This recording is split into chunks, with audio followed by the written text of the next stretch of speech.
तो बेटा impure substances पढ़ रहे थे हम लोग, ठीक है, और उसको हम लोगों ने बेटा दो क्लासेस में क्लासिफाई किया होता है। मैंने ये सब समझा दिया आपको यहां तक, हेट्रोजीनियस और होमोजीनियस, सॉरी होमोजीनियस और हेट्रोजीनियस में क्लासिफिकेशन हम लोगों ने देखा था।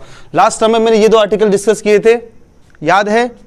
अगर याद है तो एक बार जल्दी से पेज पलटो और विदाउट जो है चीटिंग किए हुए लिख दो difference between homogeneous and heterogeneous. Start करो, मैं चेक कर रहा हूं।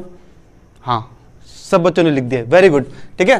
तो आप लोगों को पता है कि होमोजीनियस क्या होता है, जिसमें कितने फेज होते हैं? एक फेज। हेट्रोजीनियस क्या होता है, जिसमें कितने फेज होते हैं?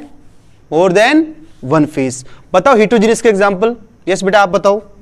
हाँ हाँ, तुमसे पूछ रहा हूं। Good, oil and water. और होमोजीनियस का एग्जांपल? यस, बॉयज बताएंगे अब, गर्ल्स बहुत इंटेलिजेंट है, बॉयज आप बताओ। वेरी गुड, बॉयज भी अच्छे हैं सर। शुगर प्लस वाटर, ठीक है, आपको आता है। स्टार्ट करते हैं। अब होमोजीनियस को हम लोगों ने क्लासिफाई किया है बेटा ट्रू सॉल्यूशंस में, और हेट्रोजीनियस को क्लासिफाई किया है कोलोइडल एंड सस्पेंशन में, ठीक है, कोलोइडल और सस्पेंशन में।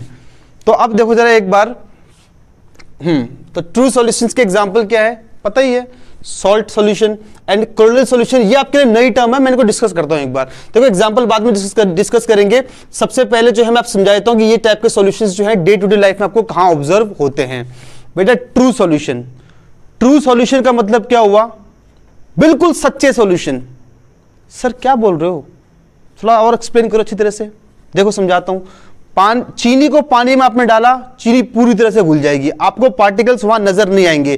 ट्रू बन चुका है वहां पर सॉल्यूशन, मतलब पार्टिकल पूरी तरह से जो है मिक्स हो चुके हैं उस पर्टिकुलर सॉल्यूशन में, और वहां पार्टिकल आपको विजिबल नहीं होंगे।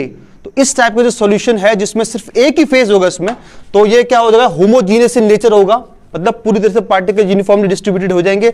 इस टाइप के सॉल्यूशन को बोलूंगा true solution. Salt plus water, sugar plus water, alcohol plus water. हंस क्यों रहे हो भाई अल्कोहल का नाम सुनते ही? अल्कोहल प्लस वाटर किसका एग्जांपल होता है? हाँ, ट्रू सॉल्यूशन का, ठीक है। अब कोलोइडल क्या होते हैं? दूध देखा है आप लोगों ने, मिल्क।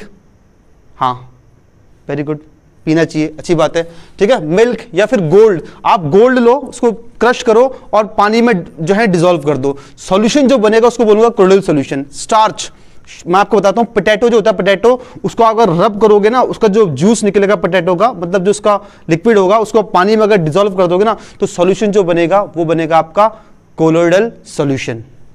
और ये तो आपको पता ही होगा, मिट्टी वाला पानी, कल हम बोल रहे थे ना, हम क्लास में डिस्कस कर रहे थे, क्या मैंने आपको पिलाया था? नमकीन वाला पानी, किसी को पिलाया था मिट्टी वाला पानी। तो ये मिट्टी वाला पानी जो है किसका एग्जांपल है? यह आपका सस्पेंशन का। वहां पर शुगर, सॉरी आपका सॉल्ट, सैंड अलग होगा और वाटर अलग होगा, सस्पेंशन का एग्जांपल है। मिट्टी को पानी में डालोगे ना, आप पूरी तरह से घोल दोगे मिट्टी को, आर पार दिखाई नहीं देगा।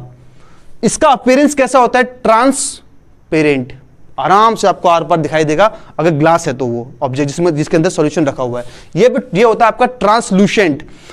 बेटा ये प्रैक्टिकल ऑब्जर्वेशन आप देख लेना, आप पोटैटो को पानी में डालो और बहुत तेजी से घोलो, तो आपको जो है बिल्कुल वहां पर कुछ मिल्की मिल्की सा जो है अपीयरेंस नजर आएगा।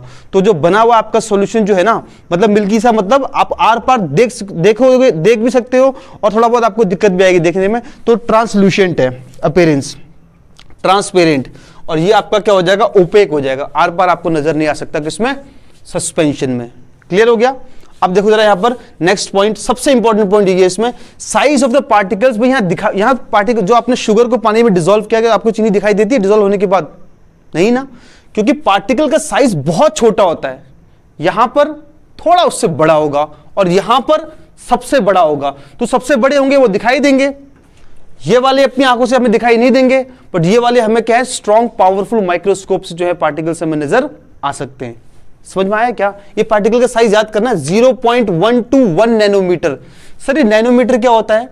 देखो बेटा, नैनोमीटर का मतलब ये है, मतलब इतना छोटा साइज। अब इस पार्टिकल्स को हम लोग सेंटीमीटर या मीटर में मेजर नहीं कर सकते हैं, इसको मेजर करेंगे हम लोग नैनोमीटर में। तो बेटा यहां पर बता देता हूं, 1 नैनोमीटर इज इक्वल टू होता है 10⁻⁻⁹ मीटर। आप देख रहे हो इतना रेडियस है इनका, 10⁻⁻⁹ हम अपनी आंखों से देख ही नहीं सकते।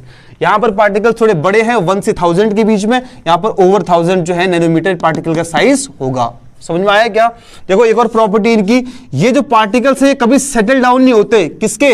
ट्रू सॉल्यूशंस के पार्टिकल्स कभी भी सेटल डाउन नहीं होते। इसका मतलब क्या हुआ? इसका मतलब ये है, आपने चीनी को पानी में डाला, चीनी घुल गई, नमक को पानी में डाला, नमक घुल गया।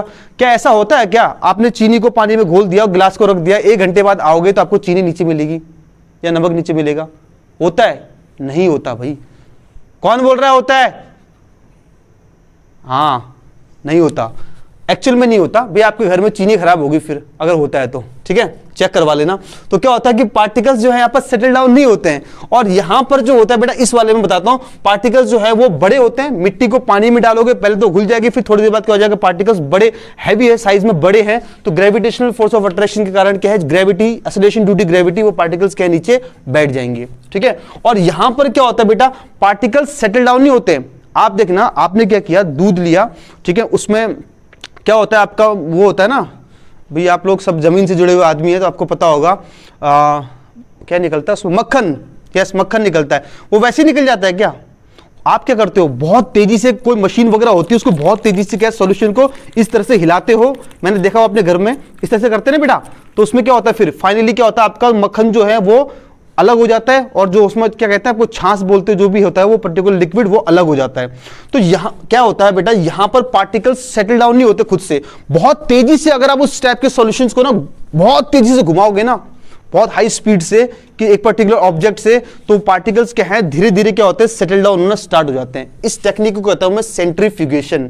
Centrifugation is the process by which colloidal particles are settle down by moving with a high velocity object। High velocity object से हम लोग अगर इसको घुमाएंगे पर्टिकुलर जो है सॉल्यूशन को, ठीक है, इस तरह से कंटेनर में रखा होगा, आप देख लेना। आज इसको आप जो है, सपोज आप स्टार्च को, जो पोटैटो होता है उसको पानी में डालना, ठीक है, और बहुत तेजी से घुमाना उसको, पोटैटो को, मतलब समझ में आ रहा है आपको, उसका जूस जो होता है पोटैटो का, 2-3 ड्रॉप जो है उसमें पानी में डालने के बाद बहुत तेजी से घुमाना। आप देखना थोड़ी देर बाद जो है कुछ अजीब सा जो है वहां पर जो है ब्राउनिश लिक्विड, आपको सॉलिड जो है वो नजर आएगा बहुत देर बाद, अगर आप घुमाते रहोगे उसको बहुत देर तक।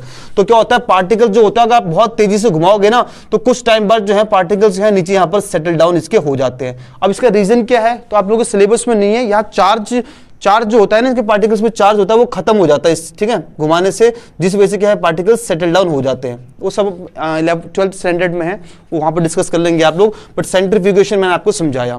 नेक्स्ट पॉइंट जो है ये बहुत इंपॉर्टेंट है भैया, आपने पानी को, चीनी को पानी में डाल दिया, या फिर पानी को चीनी में डाल दिया, एक ही बात तो है।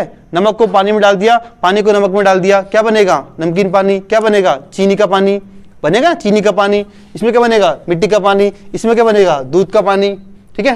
तो देखो यहां पर, अगर आपने जो है पार्टिकल्स को, नमक को पानी में डाल दिया, तो ऐसा तो नहीं होता ना भाई कि तुम लोग छन्नी से छानोगे तो भी नमक अलग हो जाएगा और पानी अलग हो जाएगा। अरे होता है कैसा, नहीं होता। चीनी को पानी में डालोगे, घुलने के बाद क्या छन्नी से छान लेते हो, क्या फिल्टर पेपर से आप फिल्टर कर लेते हो, नहीं, ऐसा नहीं होता, क्योंकि पार्टिकल्स बहुत छोटे हैं ना, वो निकल जाते हैं इनकी पोर से। तो यहाँ पर हम लोग इनको पार्टिकल को सेपरेट नहीं कर पाते फिल्ट्रेशन से। यहाँ पर अब देखो, यहाँ समझना, यहाँ पर पार्टिकल्स को क्या है, हम लोग भी बड़े होते हैं। मिट्टी अगर जो है आपको पता ही होगा पानी में डिसॉल्व है, तो आप उसको इजीली सेपरेट कर सकते हो by using any ordinary filter paper. तो यहाँ पार्टिकल को हम लोग फिल्टर कर सकते हैं, और यहाँ पर भी जो है बेटा पार्टिकल्स को जो है वो हम लोग सेपरेट नहीं कर सकते बाय फिल्ट्रेशन। एक्चुअली बहुत सुपर जो है फिल्टर पेपर आते हैं, कुछ जिनको बोलते हैं अल्ट्रा फिल्टर पेपर, उनसे इनको सेपरेट किया जा सकता है। 12th क्लास में ये भी डायलिसिस कुछ टेक्निक्स वगैरह आती हैं, ठीक है, इलेक्ट्रोफोरेसिस आती है, जहां पर हम कोलोइडल सॉल्यूशन को सेपरेट कर सकते हैं। बट 9th क्लास के हिसाब से हम लोग इन पार्टिकल्स को सेपरेट नहीं कर सकते फिल्ट्रेशन से, यहां पर भी नहीं कर सकते। बट यहां पर जो हम लोग क्या है, फिल्टर पेपर से फिल्टर्स को कर सकते हैं, फिल्ट्रेशन कर सकते हैं, ठीक है। ट्रांसपेरेंट नेचर समझाई दिया मैंने आपको। अच्छा, ये देखो यहाँ पर ट्रू सॉल्यूशन जो होते हैं वो आपका क्या होता है, होमोजीनियस मिक्सचर होते हैं, एक और एक से ज्यादा सब्सटेंस के, भाई होमोजीनियसली डिस्ट्रीब्यूट होते हैं ना ये लोग। और यहां पर क्या होता है, ये होमोजीनियस ही होते हैं लुकिंग में। आपने अगर जो है ना, सपोज क्या हो जाएगा भाई, दूध के अंदर बहुत सारे पानी भी होता है, उसके अंदर क्या होता है आपका, बहुत सारे पार्टिकल्स होते हैं, फैट होता है, शुगर, प्रोटीन होता है, आपको नजर नहीं आता वो, ठीक है। तो होमोजीनियस इन लुकिंग हुआ, बट एक्चुअली क्या होते हैं, हिट्रोजीनियस होते हैं, क्योंकि उसके अंदर क्या है, वो बहुत सारे पार्टिकल्स से मिलकर क्या है, वो सब्सटेंस कोलोइडल सॉल्यूशन बना होता है। नेचर क्या लुकिंग वाइज ये, पर नेचर क्या होगा इसका, ये, ठीक है। और ये आपका प्योरली क्या हो जाएगा, हिट्रोजीनियस मिक्सचर हो जाएगा। और यहां पर जो पार्टिकल्स है वो डिसॉल्व नहीं होते, वो क्या होते हैं, सस्पेंड होते हैं। सस्पेंड का मतलब पड़े रहते हैं। तो आपने मिट्टी को पानी में डाला तो मिट्टी पड़ी रहेगी, पानी के अंदर थोड़ी देर बाद पड़ जाएगी वहां पर वो, ठीक है। तुम मत पढ़ो, particles are suspended in a solvent, वो क्या हो जाएगा, यहाँ पर पड़े हुए रहेंगे। समझ में आया क्या, तुम पढ़ो मत, यहां देखो, ठीक। तो particles are suspended in a solvent, या फिर क्या होता है सिंपली वो वहां पर प्लेस्ड रहते हैं, डिसॉल्व नहीं होते, ठीक है। समझ में आया क्या? एक ये बहुत इंपॉर्टेंट पॉइंट है इसमें बेटा। अच्छा, एक और पॉइंट है बेटा, ये पार्टिकल्स का अपीयरेंस के बेसिस पर जो है एक और क्लासिफिकेशन है कि अपीयरेंस के बेसिस पर कैसे क्लासिफाई किया गया है, ठीक है। तो इसको हम लोग नेक्स्ट टर्म में डिस्कस कर लेंगे, पार्टिकल अपीयरेंस वाला जो भी है। फिलहाल जो है ये वाला देखो आप लोग जा कि यहां पर पार्टिकल्स जो होते हैं do not scattered light. Light scattered का मतलब ये हुआ, देखो ऐसा है कि जैसे सपोज ये कुछ पार्टिकल्स हैं, ठीक है, और अगर लाइट जो है इसमें से पास करता हूं ना मैं लाइट, तो ये पार्टिकल्स क्या होते हैं, इस लाइट को डिफरेंट डिफरेंट डायरेक्शन में फैला देते हैं। इनसे जाएगी लाइट, जाएगी इन पार्टिकल से टकराएगी, तो ऐसे क्या हो जाएगी, ये क्या है अलग अलग डायरेक्शन में क्या है लाइट, जो पार्टिकल्स क्या है ये लाइट को जो है डिस्ट्रीब्यूट कर देंगे। इस फिनोमेना को बोलता हूं मैं स्कैटरिंग ऑफ लाइट। सर अकेले अकेले पढ़ रहे हो आप, तो हमें तो समझा ही नहीं रहे। कोई बच्चा ऐसा बोला मुझे, देखो मैं क्या कह रहा हूं, अरे भाई मैं कह रहा हूं लाइट है ना, लाइट जाएगी। अगर आप जैसे ये आपका आप देख लेना करके घर में, पानी लो, शुगर सॉल्यूशन, उसमें लाइट पास करना, कुछ भी नहीं होगा। मिल्क, आप बता रहा मिल्क लेना बिल्कुल ग्लास, और उसमें से जो है लगभग हाँ डार्क रूम होना चाहिए, और लाइट पास करना उसमें से, आप उस मिल्क वाले सॉल्यूशन में से आपको जो है पार्टिकल्स जो है वो नजर आएंगे उसके अंदर मिल्क के, ठीक है। ऐसा पर वो कंडीशंस अच्छी होनी चाहिए वहां पर। क्या होता है, मिल्क के पार्टिकल्स लाइट को क्या है बेटा सेपरेट कर देते हैं, स्कैटर्ड कर देते हैं, फैला देते हैं, जिससे लाइट क्या होती है बेटा उसका पाथ जो है वो स्ट्रेट ना रहकर के है थोड़ा बहुत डाइवर्ट हो जाता है, क्योंकि पार्टिकल्स बड़े हैं यहाँ पर साइज के, और यहां पर भी स्कैटरिंग हो जाती है। स्कैटरिंग का मतलब होता है लाइट का फैलना डिफरेंट डिफरेंट डायरेक्शन में, ठीक है। तो बड़े पार्टिकल्स जो यहाँ तो पार्टिकल्स बहुत छोटे हैं, तो लाइट जो है बड़े छोटे पार्टिकल लाइट क्या है बड़े आराम से जो है इनसे पास हो जाती है, कुछ नहीं कर पाते। और यहाँ पे पार्टिकल थोड़े बड़े इन साइज है, बताई दिया मैंने आपको ये साइज होता है, तो लाइट इनसे जाकर जो है डिफरेंट डिफरेंट डायरेक्शन में जो है बेटा क्या होती है आपकी स्कैटर्ड हो जाती है इस तरह से, ठीक है। और यहां पर भी आपको क्या है स्कैटरिंग फिनोमिना ऑब्जर्व होता है। यहां पर स्कैटरिंग फिनोमिना को हम बोलते हैं टिंडाल इफेक्ट, ये बहुत इंपॉर्टेंट है। टिंडल इफेक्ट क्या होता है, अगर आप किसी भी रूम में जो है सपोज कोई अंधेरा सा रूम है, उसमें अगर होल कर देते हैं तो आप देखते होंगे कि वहां से लाइट आती है ना, और उस लाइट में आपको डस्ट पार्टिकल्स नजर आते होंगे, तो बेटा यही इसी को हम बोलते हैं स्कैटरिंग ऑफ लाइट, और टिंडल इफेक्ट फिनोमिना आपका यही होता है, ठीक है। तो ये बहुत इंपॉर्टेंट थे जो मैंने आपको समझाया, ट्रू सॉल्यूशंस, क्लोडल सॉल्यूशंस, सस्पेंशंस। आप लोग इन पॉइंट को अच्छी तरह से अपने कॉपी में नोट करो और इनको बार बार रिवाइज करो। रिवाइज करोगे तो आपको ये चीजें लर्न हो जाएंगी। तो आज के लिए बेटा इतना बहुत है। नेक्स्ट वीडियो में मैं जो है इस चैप्टर को रैप अप करूंगा, और तब तक के लिए आप अपने घर पे बैठे, बाहर ना निकलें, सेफ रहें, मास्क लगाएं और अपना ध्यान रखें, अपने पेरेंट्स का ध्यान रखें, बाहर ना निकले, क्योंकि बाहर क्या है, कोरोना। Thank you.